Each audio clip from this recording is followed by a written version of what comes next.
Les incendies se répandent un peu partout dans le monde. Les conflits et les guerres font de même. D'autres catastrophes, notamment sécheresse, canicule, tout cela a été prédit. Alors certains se posent la question, est-ce le début du chaos mondial? D'autres disent, est-ce le début de l'effondrement annoncé depuis tout ce temps? La réponse, pour moi, est claire, oui. Et je vais vous expliquer dans un instant pourquoi. Quelles seront toutes les conséquences, en tout cas les plus importantes, et beaucoup que vous n'imaginez même pas. Mais aussi, et c'est paradoxal, l'opportunité extraordinaire que cette situation nous offre sur un plan individuel et aussi collectif dans une certaine mesure.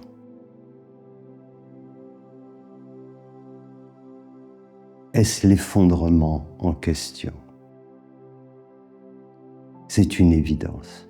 Et cela est tellement visible par tout le monde. Les feux qui se répandent un peu partout sont symboliques. Pour ceux qui ne savent pas cette fameuse citation de Bouddha qui disait que le feu de la haine ne s'éteint que par l'amour. Et si le feu de la haine ne s'éteint pas, c'est qu'il n'y a pas encore assez d'amour. Cela résume la situation dans ce monde. Ce qui prévaut, c'est la haine, c'est la jalousie, c'est l'égoïsme, c'est la cupidité, le goût exacerbé pour le pouvoir, la domination, l'exploitation. Et que pouvons-nous attendre comme finalité? Évidemment, si l'homme était resté au niveau de la préhistoire, on n'en serait pas là. Mais voilà ce qui se passe.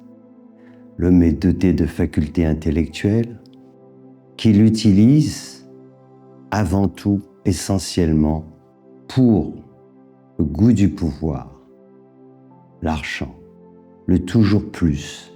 L'homme est dominé par ses bas instincts. Et évidemment, quand on fonctionne de cette façon-là, et que par ailleurs on développe des capacités intellectuelles, ne sont pas données au règne animal, et qui nous permettent de développer une telle technologie, des armements aussi sophistiqués qui peuvent détruire notre planète. Alors que se passe-t-il? Eh bien, nous les utilisons. Et nous sommes arrivés à cette aberration où nous faisons tout pour tout détruire, en étant certains qu'il ne manque rien dans ce que nous faisons. Et on se pose la question, est-ce que c'est l'effondrement? Est-ce que c'est le chaos mondial? Mais bien sûr, il ira de plus en plus loin. Parce que rien n'arrête cette folie meurtrière. Je reviens sur cette citation de Bouddha. Quand encore on parle d'amour, ça a l'air désuet. On a l'impression qu'on parle de quelque chose qui est complètement hors de la réalité. Et ça, c'est quelque chose, évidemment, de terrible. Parce que c'est la cause de tous nos problèmes. C'est ce manque d'amour. Tout vient de là. Alors, que se passe-t-il concrètement? Et cette symbolique est très forte de ce feu. C'est qu'il ne va pas s'arrêter tant qu'on n'aura pas compris quelle est la cause. Alors oui, évidemment, sécheresse, déforestation, les plantations que l'on a fait, reconstituer des forêts en tenant absolument pas compte en fait, de la biodiversité, en n'étudiant pas la nature, l'arrogance de l'être humain, qui croit pouvoir dominer la nature alors qu'il n'arrive même pas à se dominer. C'est ça en fait. Alors, ce décalage entre nos capacités intellectuelles toutes ces technologies que nous avons développées, mais qui sont toujours au service du pouvoir, de plus d'argent, de dominer les autres. Évidemment, tout ça nous amène à cet effondrement parce qu'à un moment donné, ça ne peut plus marcher. Exploiter la terre comme on le fait depuis des décennies, en sachant qu'à un moment donné, on exploite plus les ressources de la terre qu'elle peut nous fournir. Et ce n'est pas que d'aujourd'hui. Et on continue, et ça ne s'arrête pas. Alors certains disent, nous on est impuissants. C'est l'élite mondiale. Oui, c'est l'élite mondiale. Alors il n'y a qu'à subir, aller dans les églises, les temples et les mosquées et prier.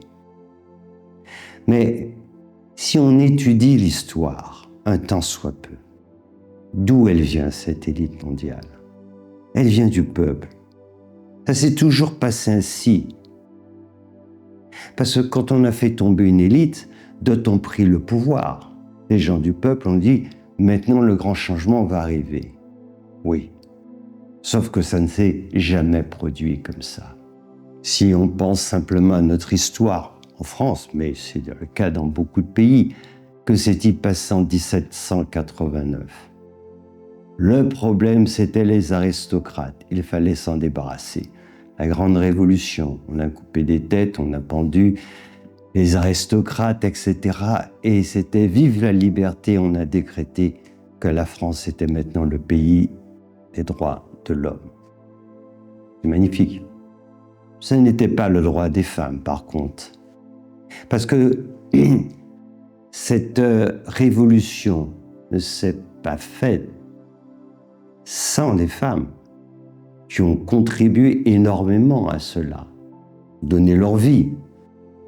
Mais une fois que les exploités ont pris le pouvoir, on leur a expliqué le droit des hommes, c'est pas celui des femmes.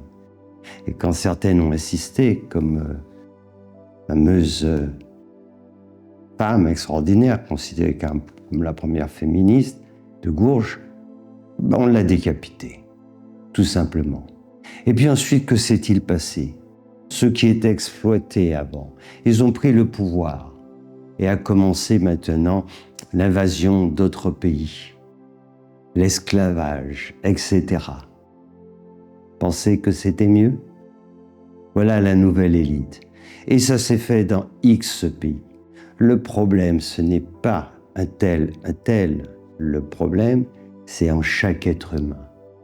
Ce sont ces bas instincts, en réalité. Alors sûr, si on n'a pas de pouvoir dans les mains, si on n'a pas d'argent, alors on peut se mettre dans cette position.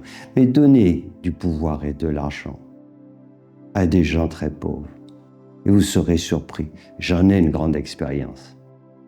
Moi qui œuvre depuis 25 ans dans l'humanitaire, j'ai vu aussi ce que ça donnait.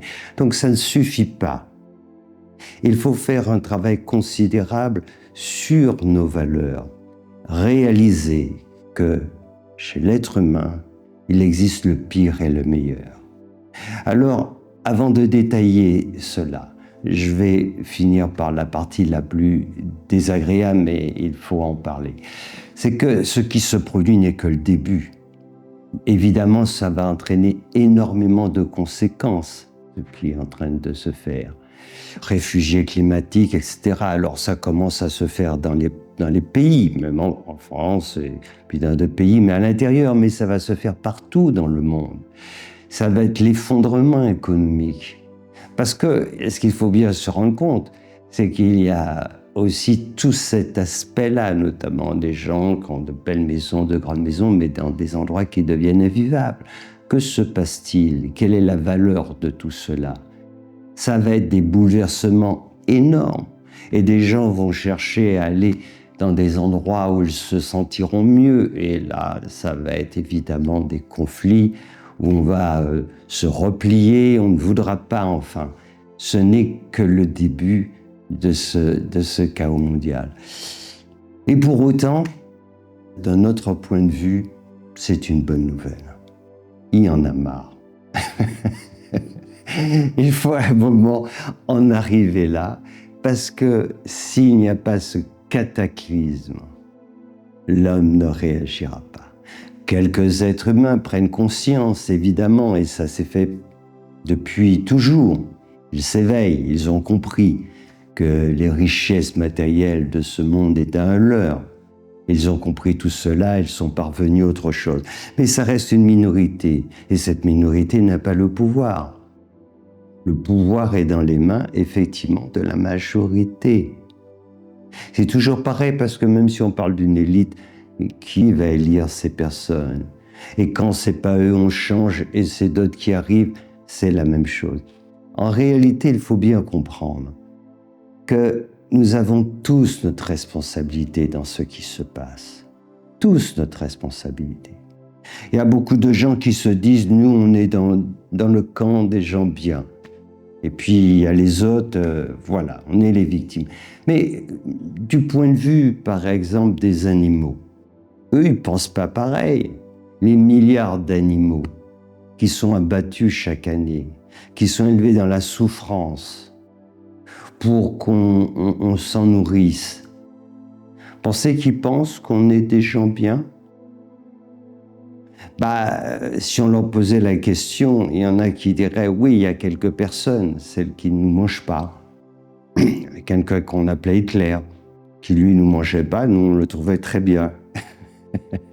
Voyez, tout ça est très relatif. Non, il n'y a pas les bons d'un côté, les mauvais de l'autre. Il y a celles et ceux qui sont parvenus à se libérer de cet ego et qui ne sont plus dominés par leurs bas instincts, et puis il y a les autres. Alors il y a une évolution qui doit se faire. Et maintenant, nous n'avons pas le choix. Parce que l'homme étant tellement égoïste, et il a toujours reporté les choses. Il s'est dit, après tout, c'est les prochaines générations. Allez, on leur laisse ça. Sauf que maintenant, c'est pas la prochaine génération, c'est maintenant. Et cette nouvelle génération, elle va demander des comptes. Elle va commencer à réaliser que tout ça n'est pas le fruit du hasard. Alors oui, les problèmes ne font que commencer. Mais alors, y a-t-il une issue à tout cela? Oui, parce qu'on est au pied du mur. Et on ne va pas s'en sortir en faisant des petits ajustements. C'est pas comme ça que ça va marcher. C'est une profonde prise de conscience. Et elle va plus loin que de s'adapter à ce qui se passe, à changer un certain nombre de choses. Elle nous oblige à nous transformer, à prendre conscience de la vraie raison qui a amené à cette situation. Pourquoi en sommes-nous arrivés là? Et si nous faisons ce travail introspectif de façon honnête, nous allons comprendre, nous allons voir qui est le responsable. Ce n'est pas l'autre, c'est chacun d'entre nous. Et en réalité, c'est cette part sombre qu'il y a en chacun d'entre nous. Où est la solution? Elle est en chacun d'entre nous aussi. C'est pareil. Nous pouvons changer le monde, à condition de nous transformer nous-mêmes. Donc ces changements, ils vont se faire de plus en plus parce que nous n'avons pas le choix. Nous allons comprendre, et de plus en plus de personnes le comprennent, qu'il n'y a pas d'autre issue, qu'il faut cesser de croire que le problème c'est l'autre, qu'il faut cesser que, en changeant de politique, de ceci, de cela, c'est pas de ça qu'il s'agit. Il faut s'élever en conscience. Il faut cesser de vouloir exploiter l'autre. Il faut cesser cette croissance stupide qui est sans fin. Il faut cesser d'accepter l'inacceptable. Comment pouvons-nous accepter et croire que c'est vivable un monde où il y a des gens qui ne savent plus compter les milliards qu'ils ont en dollars, en euros, et ceux qui n'ont pas $1 par jour pour vivre? Ces milliers d'enfants qui meurent tous les jours, faute de nourriture. Comment pouvons-nous croire que ce monde et viable. C'est cet aveuglement. On ne veut pas regarder les choses. On dit ça ne nous concerne pas. Eh bien oui, nous sommes concernés. Nous sommes tous concernés par cela, par ces inégalités, par cette surexploitation, par cette pollution, et nous devons tous nous remettre en cause. Et si nous faisons ça, nous pouvons vivre quelque chose d'extraordinaire. Réaliser que si nous avons fait des choses terribles, mais nous sommes aussi, en tant qu'êtres humains, dotés de ce qu'il y a de meilleur. Aucune autre espèce vivante sur cette Terre, et ni même dans notre galaxie, n'a ce pouvoir de révéler le divin en lui. Et c'est quelque chose d'extraordinaire. Alors avant d'en arriver là, il faut déjà cultiver des qualités humaines, qui sont moins la compétition que la coopération, le partage, la solidarité, l'honnêteté, oui, ce n'est pas une grossièreté, la solidarité, la tolérance, accepter nos différences.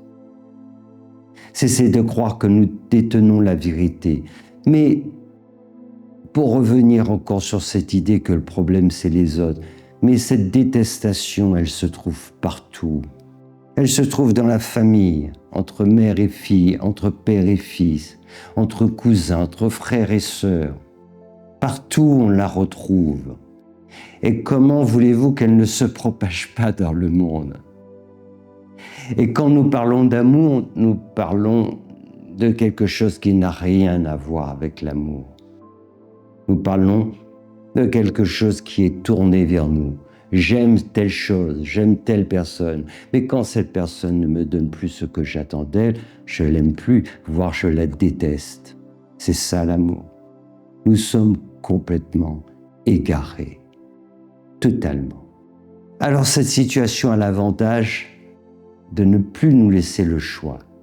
Si nous voulons nous sortir de ce chaos mondial, il faut s'éveiller. Cela veut dire s'élever en conscience, et pas seulement cela, il va falloir aller jusqu'au bout pour enfin se mettre en quête de cette fameuse question: qui suis-je réellement? Et lorsque nous faisons ça, à ce moment-là, ça change tout. Nous comprenons effectivement que ce petit corps, ce mental, n'est pas notre réalité ultime. Mais il faut commencer par le dominer. Et nous ne dominons pas notre mental. Il fait ce qu'il veut. Il est influencé par toutes les croyances, l'éducation, notre culture, par tout ce qu'il reçoit comme information à droite à gauche. Nous n'avons aucun contrôle de nos sens non plus. Et tout est fait pour que nous n'ayons pas ce contrôle, pour que nous soyons de simples consommateurs. Alors il faut reprendre le contrôle. Reprendre le contrôle de nos pensées. Reprendre le contrôle de nos sens. Il faut tout changer. Sortir de cette société de consommation qui fait qu'il nous faut toujours plus de quoi? Rien dans ce monde ne peut nous apporter le bonheur. Rien. Ce bonheur n'est pas extérieur à nous. Il ne le sera jamais. Il y aura des moments de plaisir, oui, mais des moments de souffrance. Des moments de joie, des moments de tristesse. Nous n'y pouvons rien. Ce monde est régi sous cette loi de la dualité. Chaque chose a son contraire. Il nous faut donc transcender cette dimension mortelle, ce qui ne dure qu'un temps, c'est-à-dire ce corps et ce qui va avec cet ego, pour parvenir à découvrir ce qui est immuable, ce qui a toujours existé, qui donc ne mourra jamais, notre conscience, la conscience. Et dès lors que nous parvenons à cela, alors tout est différent, tout change.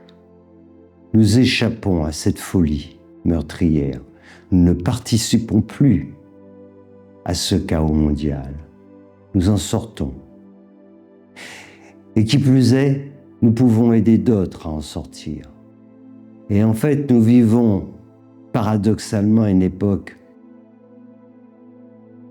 extraordinaire.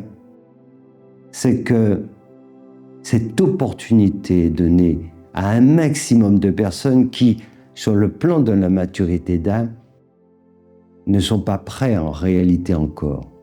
Mais vu l'accélération de ces événements, il y a justement la possibilité extraordinaire de cette accélération. Et donc il faut la saisir. Alors oui, il ne faut pas tomber dans le catastrophisme, mais il faut être lucide. Oui, nous vivons cet effondrement et c'est tant mieux. Parce qu'il faut que surgisse autre chose. Et ça, c'est la responsabilité de chacun. C'est nous qui devons faire ce choix.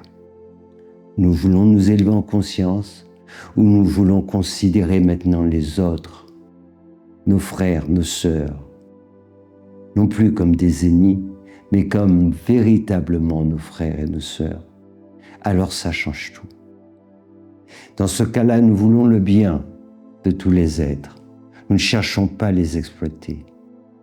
Dans ce cas-là, nous faisons l'expérience de ce qu'est le véritable amour. Il n'est pas tourné vers nous, il est tourné vers l'autre. Il est pur don, en réalité. Et c'est ainsi que nous faisons cette découverte extraordinaire. C'est que le véritable bonheur n'est pas de s'approprier, de s'accaparer, de recevoir, mais de donner cet amour véritable, inconditionnel. L'être le plus riche sur cette planète, c'est celui qui donne sans réserve cet amour qui est inépuisable. Et seul l'amour restera. Tout le reste disparaîtra, mais pas l'amour. Et nous sommes cela. Nous sommes des êtres d'amour. Amour et conscience.